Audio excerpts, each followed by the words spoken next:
ভালো নেই কুষ্টিয়ার খোকসা উপজেলার আবাসন প্রকল্পের বাসিন্দারা। নদীতে পানি বৃদ্ধির সঙ্গে সঙ্গে পাল্লা দিয়ে শুরু হয়েছে ভাঙন।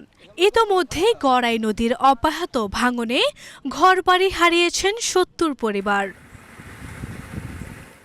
নিঃস্ব হওয়ার আতঙ্কে আরও ১০০ পরিবার। চলতি সপ্তাহে ভাঙনে নদী গর্ভে গেছে ৩০ বিঘা ফসলি জমি। অসহায় অনেকেই বাধ্য হয়ে অপরিপক্ক ফসলি ঘরে তুলছেন। জমি জায়গা সবই চলে গেছে, খালি ভিটেটুক আছে, একটু গেলি তো সব শেষ হয়ে যায়। এমন ভাঙছে চকির দল কলপে ভাঙে চলে যাচ্ছে। আমরা থাকবো কোন জায়গায়? আমার থাকার জায়গা নাই। এর ঘরের সাথে চলে আছে, আর একটা চাপ ভাঙলে আমাদের বাড়ি চলে যাবে। আমাদের যা জমি টমি ছিল সবই ভেঙে চলে গেছে। আমরা এখন কোথায় যাব?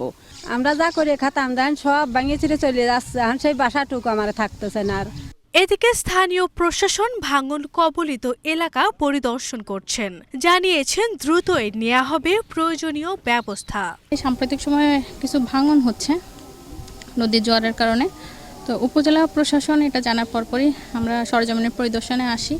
আমরা ঊর্ধ্বতন কর্তৃপক্ষকে এটা অবহিত করেছি এবং ঊর্ধ্বতন কর্তৃপক্ষ অতি দ্রুত এই ভাঙন রোধ করার জন্য যা যা কার্যক্রম গ্রহণ করা দরকার সেগুলো ওনারা গ্রহণ করবেন।